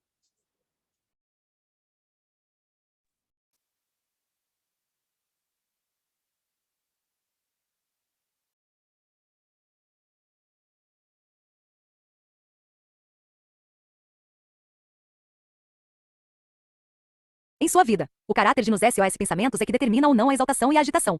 Quando o espírito se precipita desordenadamente de uma atitude desarrazoada a outra, ele se torna febril, resultando disso um estado de quase insolência. Deve reduzir-se esse ritmo da vida moderna, se não se quiser sofrer profundamente de suas superexcitações debilitantes. A superexcitação produz venenos tóxicos no corpo e cria males psíquicos. Produz fadiga e uma sensação de frustração, disso decorrendo um estado de agitação e exaltação. Se o efeito dessa inquietude psíquica é tão pronunciado fisicamente, qual deverá então ser o seu efeito nessa essência profunda que temos dentro de nós mesmos e a que chamamos alma? É impossível ter a alma em paz se o ritmo de nossa vida for febrilmente acelerado. Deus não andará assim tão depressa, não procurará acompanhar você nesse passo. Dile ao seguinte: se achas que tens de andar depressa, ande-se bem. Que isso seja tolice, quando estiveres exausto, oferecer-te-ei a cura. Mas poderei tornar-te a vida maravilhosa se diminuíres agora o passo, e viveres moderadamente e se confiares em mim. Deus se movimenta imperturbável e vagarosamente. Seus movimentos são perfeitos. A única maneira sensata de se viver é observando o ritmo de Deus. Ele faz todas as coisas bem feitas e as faz sem pressa. Não há nele agitação nem exaltação. É sereno e, portanto, eficiente. Essa doce paz nos é oferecida. Deixa a paz contigo. Dou-te a minha paz. Asse. João 14h27. Em certo sentido, a geração atual não deixa de ser patética, especialmente nas grandes cidades, em razão dos efeitos da tensão nervosa, excitações e ruídos. Mas esse mal se estende também pelo interior do país, pois as ondas sonoras transmitem a tensão. Conversando com uma senhora idosa a respeito dessa questão, ouvi dela a seguinte observação: a vida é sempre a mesma coisa. Essas palavras diziam tudo. Diziam da pressão, responsabilidade e tensão da vida cotidiana. As persistentes exigências da vida como que pesam sobre nós. Às vezes ficamos imaginando se esta geração não estará de tal maneira acostumada a viver debaixo de grande tensão, a ponto de muitos que se acham nesse infeliz estado não saberem como passar sem ela. A doce quietude das florestas e vales, que os nossos antepassados conheciam tão bem, lhes é estranha. O ritmo de suas vidas é tal que, em muitos casos, eles se sentem capazes de usufruir das fontes de paz e doçura que o mundo físico lhes oferece. Certa tarde de verão, minha senhora e eu fomos dar um passeio numa floresta. Estávamos hospedados na bela casa da montanha do Lago Mon, a qual se ergue num dos mais interessantes parques naturais dos Estados Unidos. O parque tem 7.500 acres de terras virgens e montanhosas, no centro das quais existe um lago. É como se fosse uma joia num escrínio de veludo. A palavra Mon significa lago no céu. Numa era distante, alguma convulsão gigantesca da terra devia ter formado aqueles penhascos. Ao sair-se das florestas densas, chega-se a um montório. Descortinam-se grandes vales entre montanhas rochosas e antigas como o sol. As florestas, as montanhas e os vales constituem um aprazível retiro para quem quer fugir às agitações do mundo. Naquela tarde, quando passeávamos, tivemos algumas horas de chuva e horas de sol. Ficamos molhados dos pés à cabeça. Já começávamos a preocupar-nos um pouco com a roupa, que estava em míseras condições. Foi então que concordamos que não faria mal algum a uma criatura humana molhar-se com a água límpida da chuva, senti-la fresca no rosto. Afinal, sempre se poderia sentar-nos ao sol, e este se encarregaria de secar-nos. E assim continuamos a passear sob as árvores, conversando de quando em quando. Estávamos também atentos àquela doce quietude das matas. Num sentido absoluto, as matas jamais ficam em repouso. Há sempre uma tremenda atividade em processo, mas a natureza não faz ruídos estridentes, não obstante a extensão de suas operações. Os sons da natureza são tranquilos e harmoniosos. Naquela bela tarde, a natureza estendeu sua mão benfazeja para nós. A tensão que momentos antes caíra sobre nós como que desaparecera. Justamente quando estávamos presas de doce encantamento, chegaram até nós os sons de uma música ao longe. Era uma música de cordas, nervosa, do estilo de jazz. Passado algum tempo, surgiram duas moças acompanhadas de um rapaz, o qual carregava um rádio portátil. Eram jovens da cidade que tinham saído para dar um passeio na floresta, e, o que era sobremodo trágico, tinham trazido consigo aquele ruído estridente da civilização. Eram simpáticas criaturas, pois pararam para conversar conosco. Pensei em pedir-lhes que desligassem o rádio e procurassem ouvir a música da floresta, mas achei depois que não me ficava bem fazer-lhes semelhante pedido. Finalmente eles prosseguiram o seu caminho. Comentamos sobre o que eles estavam perdendo, atravessando aquelas matas aprazíveis, e não ouvir a música que é tão velha quanto o mundo, cuja harmonia e melodia são inigualáveis, o canto dos ventos bailando pelas árvores, as doces notas dos pássaros no seu gorjeio sublime, e pairando sobre tudo isso, todo o cenário musical das matas. E isso ainda se encontra nos Estados Unidos, nas florestas e grandes planícies, nos vales, nas majestosas montanhas e na doce areia das praias, onde as ondas espumantes do oceano se desfazem alegremente. Devíamos aproveitar-nos desse ambiente salutar. Lembremos-nos das palavras de Jesus: vinde sozinhos a um lugar deserto e descansai durante algum tempo. S. Marcos 6h31. Mesmo no momento em que escrevo estas palavras e lhe dou este bom conselho, lembrou-me de ocasiões em que se me tornou necessário recordar que não devia deixar de pôr em prática essa mesma verdade, a qual ressalta o fato de que devemos sempre procurar a solidão de vez em quando, se desejarmos trazer seus benefícios para a nossa vida. Num dia de outono, minha esposa e eu fizemos uma viagem a Massachusetts a fim de visitar nosso filho John, que estudava na academia de Deerfield. Avisamo-lo que chegaríamos às 11 horas da manhã. Sempre nos orgulhamos desse antigo e bom costume americano, a pontualidade. Como estávamos um pouco atrasados, corríamos muito com o automóvel. Em dado momento, minha mulher me perguntou se eu tinha visto uma bela colina ao lado. Que colina? Indaguei. Já ficou lá atrás, explicou ela. Olhe, que árvore bonita. Que árvore? Esta já tinha ficado a 1 milha atrás. Este é um dia dos mais maravilhosos que já vi, e disse-me a senhora Peale. Quem iria imaginar esse extraordinário colorido como que se vê agora, em outubro, nessas montanhas de Nova Inglaterra, acrescentou. Realmente, isso faz bem a gente. Aquela observação de minha mulher me impressionou de tal modo que parei o carro. Retornei depois um quarto de milha até junto a um lago, em cuja margem oposta às montanhas oferecia um belo cenário com as cores que lhe sempre estava aquele dia de outono. Ficamos ali parados, contemplando-o e meditando. Deus, com seu gênio e arte, havia pintado aquela cena com as tintas maravilhosas que somente ele sabe misturar. Naquelas águas tranquilas do lago refletia-se a visão de sua glória, pois as encostas da montanha formavam um quadro inesquecível naquele límpido espelho. Ficamos ali sentados durante algum tempo, sem dizer palavra. Finalmente minha mulher rompeu o silêncio com uma frase muito apropriada. Ele me conduz às margens das águas tranquilas. Salmo 23h02. Chegamos a Deerfield às 11 horas, não sentimos cansaço. De fato, nossas forças como que se tinham restaurado. Para auxiliar a reduzir essa tensão que parece dominar nosso povo em toda parte, você poderá começar a reduzir o ritmo de suas atividades. Basta acalmar-se, serenar-se. Não se exalte. Não fique agitado. Mantenha sempre um estado de espírito tranquilo. Observe, a paz de Deus que ultrapassa toda a compreensão, Filipenses 4 horas e 7 minutos. Verá depois aumentar em você uma sensação de força serena. Um amigo meu, que foi obrigado a observar certo repouso, escreveu-me: aprendi muitas coisas durante esse retiro forçado. Agora é que sei o quanto nos apercebemos de sua presença quando nos entregamos a uma vida de doce tranquilidade. Bem o diz Lao Tse, basta deixar a água enlameada parar para que ela se torne límpida, pois a lama irá pousar no fundo. O médico deu um conselho, um tanto extravagante, a um paciente, um des. 6 negociantes de tipo agressivo e empreendedor. Ele tinha contado ao médico as grandes atividades que era obrigado a exercer. Costumo levar todas as noites para minha casa uma pasta cheia de papéis para os quais é preciso dar uma solução imediata, declarou ele com inflexão nervosa na voz. Por que levar trabalhos para casa à noite? Indagou tranquilamente o médico. Porque é preciso que eu mesmo os faça. Não poderia alguém fazer esses trabalhos ou mesmo auxiliá-lo nisso? Não, respondeu o negociante. Acrescentou: sou eu o único que pode fazê-los. É coisa que tem de ser feita direito e somente eu é que a poderia fazer. Tem que ser feita depressa. Tudo depende de mim. Se eu lhe der uma receita, você a observará rigorosamente? Inquiriu o médico.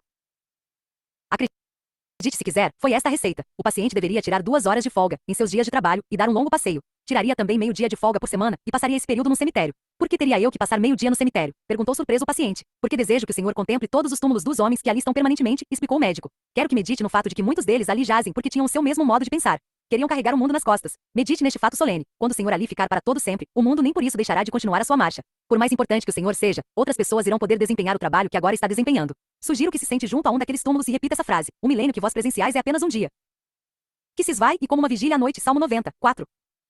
O paciente compreendeu aquela sugestão, reduziu o ritmo de suas atividades, aprendeu a delegar autoridade a outras pessoas, não mais exagerou o sentido exato de sua própria importância, acabou com sua agitação e exaltação, tornou-se sereno. Poder-se-ia acrescentar que está trabalhando melhor.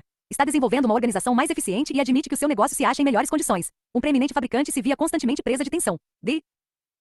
Estado de espírito era, por assim dizer, vibrátil. Como ele descrevia a si mesmo, saltava da cama logo cedo e imediatamente se desdobrava em atividades. Era tal a sua pressa que, na sua primeira refeição, tomava ovos quentes porque estes iam mais rápido para o estômago. Toda essa correria louca o deixava exausto ao meio-dia. Ia se deitar todas as noites completamente esgotado. Acontece que a casa dele ficava situada em meio a um conglomerado de árvores. Um dia, aos primeiros albores da manhã, impossibilitado de dormir, levantou-se e foi postar-se junto a uma janela. Prendeu-lhe a atenção um passarinho que começava a despertar de seu sono. Observou que o pássaro dorme com a cabeça enfiada debaixo da asa, com as pernas encolhidas. Ao despertar, levanta o bico, olha preguiçosamente em torno de si, estica bem uma perna e distende depois uma asa sobre ela, qual um verdadeiro leque. Recolhe depois a perna e a asa e repete o mesmo processo com a outra perna e a outra asa, quando então, enfia a cabeça novamente entre as penas para tirar uma sonequinha. Levanta depois a cabeça e desta vez, olha alegre para os lados, inclina-a, em seguida para trás, dá mais 2 puxões às asas e às pernas e lança depois seu melodioso canto de louvor para o dia. Desce depois de seu abrigo, bebe um pouco de água fria e começa então a procurar alimento para si.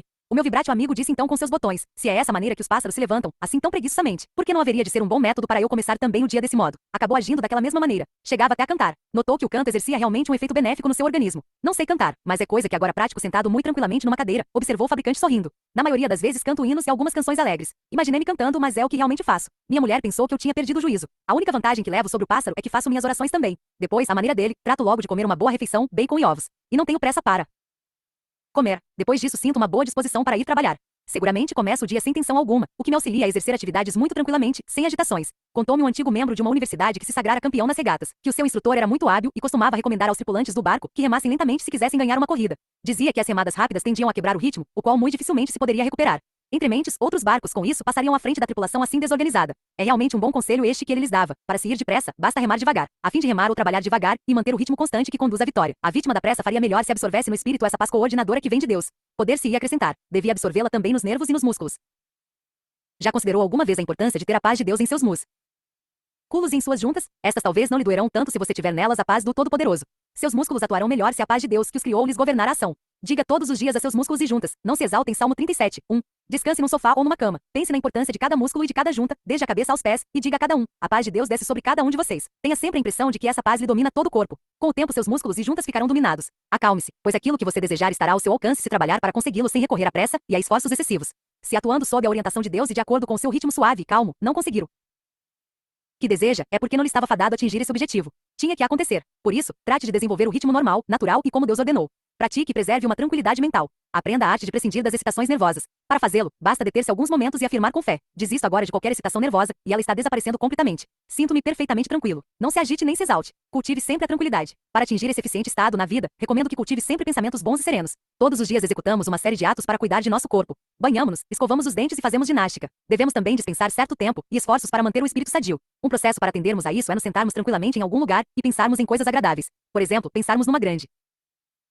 montanha que vimos, num vale coberto pela névoa, num ribeirão prateado pela luz solar ou num doce luar sobre as águas do mar. Cesse completamente por uns 10 ou 15 minutos qualquer atividade que esteja exercendo e mantenha-se sereno. Faça isso pelo menos uma vez em cada 24 horas, preferivelmente na hora mais atarefada do dia. Há ocasiões em que é essencial reprimir resolutamente os nossos movimentos. É preciso ressaltar que a melhor maneira de fazê-lo é cessar completamente toda e qualquer atividade. Fui uma ocasião a certa cidade fazer uma conferência que me tinham solicitado. Uma comissão me recebeu à chegada. Levaram-me logo a uma livraria, onde tive que dar autógrafos, e depois a outro estabelecimento, onde se repetiu a mesma cena. Dali me levaram quase às pressas para um almoço. Findo este, conduziram-me para uma reunião. Mal acabou a reunião, levaram-me para o hotel, onde troquei de roupa. Tive que sair correndo para uma recepção, onde fui apresentado a um sem número de pessoas e bebi 3 copos de ponche de frutas. Levaram-me depois para o hotel e me disseram que eu tinha 20 minutos para vestir-me para o jantar.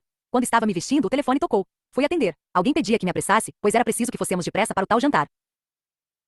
Daqui a pouquinho estarei aí embaixo, respondi presa de agitação. Tratei de sair às pressas e sentia tal excitação que mal podia enfiar a chave na fechadura da porta. Passei uma rápida vista de olhos na roupa para ver se estava tudo em ordem e corri para o elevador.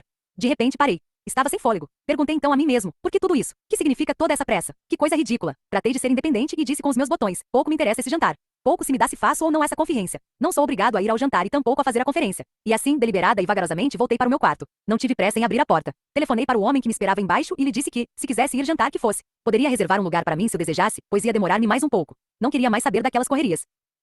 Tirei o paletó, sentei-me, tirei os sapatos e estendi os pés para cima da mesa e fiquei assim muito comodamente sentado. Abri depois a Bíblia, e muito lentamente li a passagem do Salmo 121. Erguerei os olhos para as colinas de onde vem o auxílio para mim. Fechei o livro e disse para mim mesmo, vamos, é preciso viver com mais calma. Afirmei depois, Deus está aqui e sua paz desce sobre mim. Ainda raciocinei, não tenho necessidade de comer coisa alguma. De qualquer modo, já tenho comido muito. Além disso, é bem provável que o jantar não seja bom, e se eu ficar sossegado agora, poderei fazer um discurso melhor às 8 horas. Fiquei assim tranquilamente sentado e orando durante uns 15 minutos. Jamais me esquecerei da sensação de paz e de domínio pessoal que tive quando deixei o quarto. Tive a gloriosa sensação de ter sobrepujado alguma coisa, de ter me dominado emotivamente. Quando cheguei ao jantar, os convivas tinham acabado de terminar o primeiro prato. Tudo que perdi foi a sopa que, na opinião geral, não foi uma perda muito grande. Esse incidente foi uma experiência extraordinária da benéfica presença de Deus.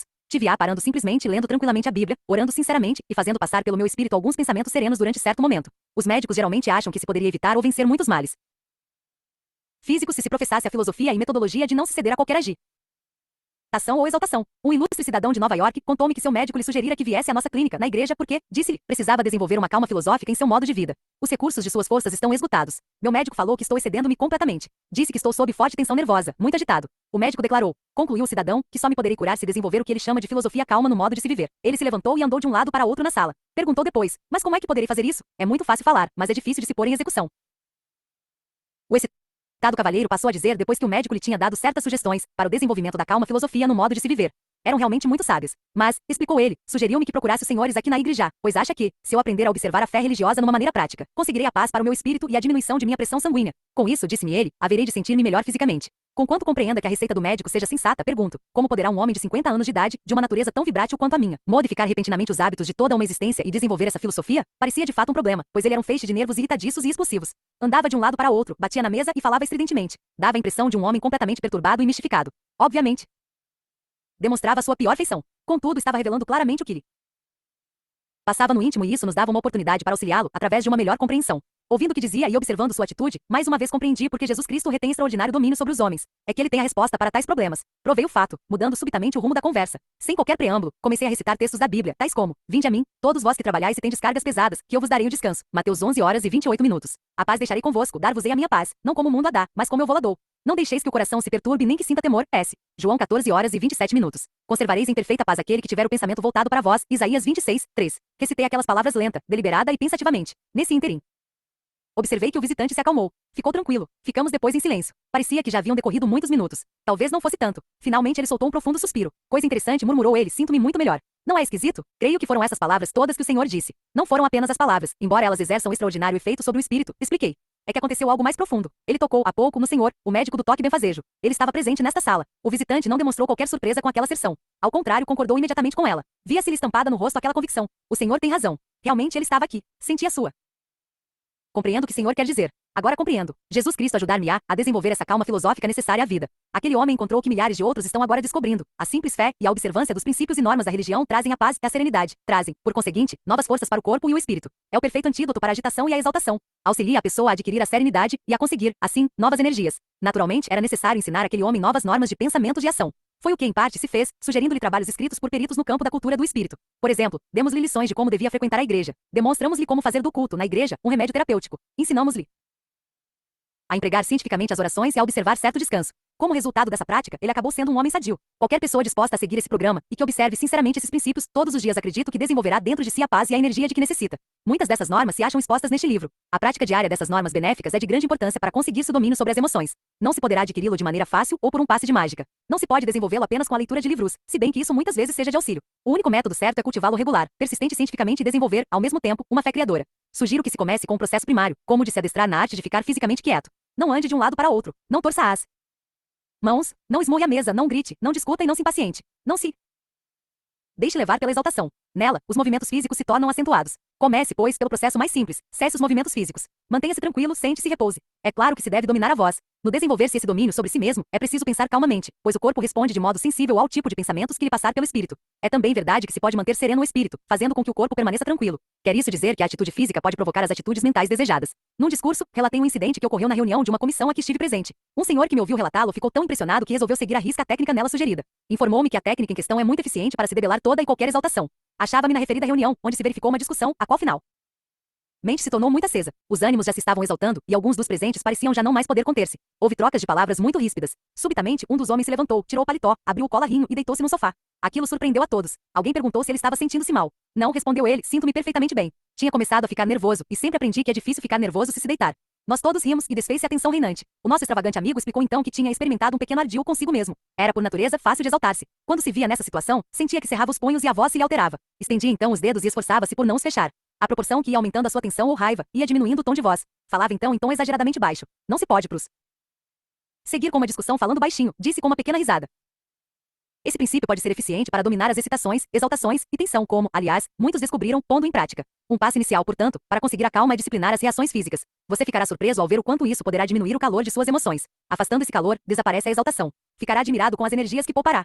Sentir-se-á muito menos cansado. É, além disso, um bom processo cultivar a fleuma ou mesmo a indiferença. Procure ser, até certo ponto, lento em seus movimentos. As pessoas assim constituídas ficam menos sujeitas a exaltações. As criaturas altamente organizadas fariam muito bem se cultivassem essas reações, pelo menos até certo grau. É natural que não se deseje perder certas reações nítidas e sensíveis, características das criaturas bem organizadas. Contudo, a adoção de uma atitude fleumática tende a estabelecer nas pessoas suscetíveis à exaltação um equilíbrio verdadeiramente compensador. Segue-se uma técnica que consiste em 6 pontos, que pessoalmente achei de grande auxílio para reduzir essa tendência para a exaltação e a agitação.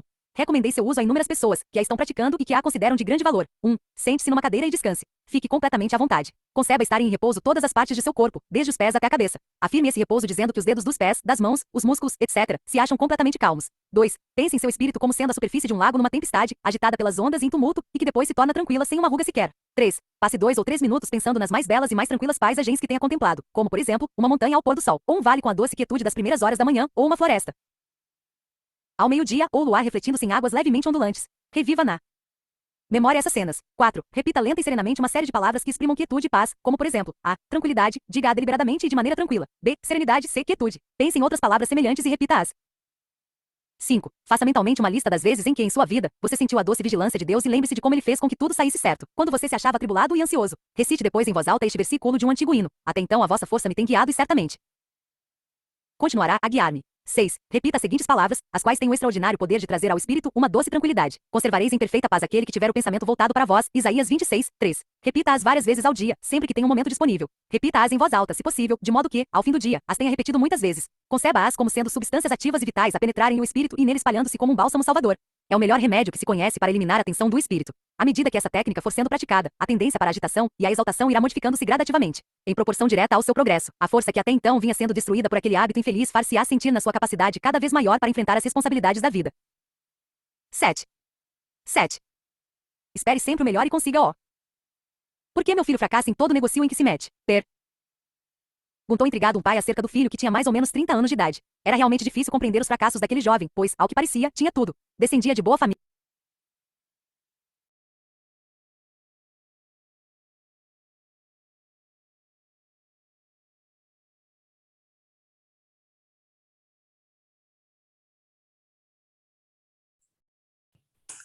Vamos parar por aqui?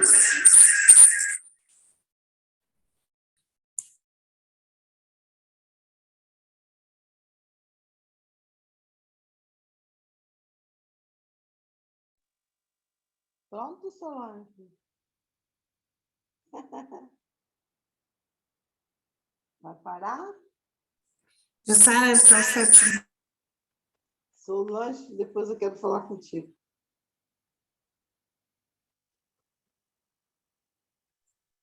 E até o 7º capítulo, falamos com 120 páginas. Então, vou deixar essa parte para amanhã. Tá bom. Luiz Marcelo vai comentar alguma coisa? Alguém quer comentar alguma coisa? Você sabe, Solange, descobri que eu já li esse livro há muitos anos atrás. Gostei muito da técnica dele falar sobre exaltação, né? E distribuir. O controle, domínio próprio. É isso. Mas é humano, de vez em quando, a gente também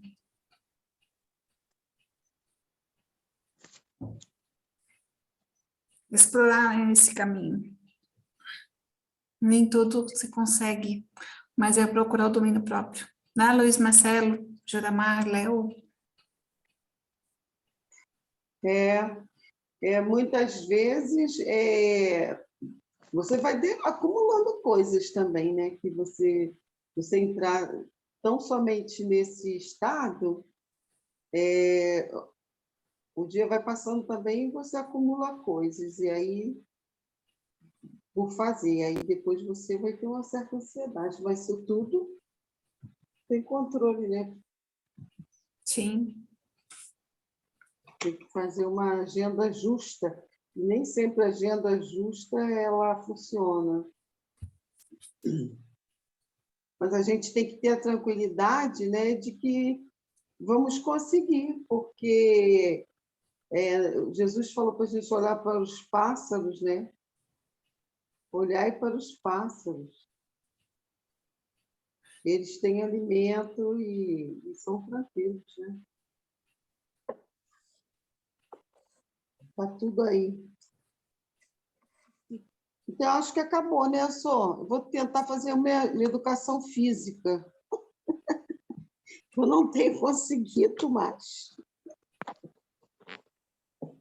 A única questão aí que a gente precisa observar é que tudo que a gente modela, como o livro trouxe, como você mesmo acabou de citar, é a obra de Deus, é aquilo que Deus criou. Que a gente leu hoje na Torá isso, né? A semelhança, a imagem e semelhança de Deus, né? Então, quando a gente olha para esse lugar, o que a gente nota como padrão do universo, né, é algo rítmico, com pausa e com melodia. Não é pi, pi, não é isso. Você tem cadência, você tem um ritmo em que quebra, que tem uma nuance. Para papapá, pararará, para para papá. Isso você olha na criação de uma galáxia, em todo o padrão do universo. Ele tem um momento de uma aceleração, de uma pausa, de um respiro. Não é uma coisa chapada. É isso que a gente precisa tomar cuidado. Porque, senão, a coisa não acontece. Esse é o lugar do sacrifício, o esforço, apesar do ritmo. Esse lugar aqui vai um degrau além, que você sai daquele lugar onde você estava e dá um passo além.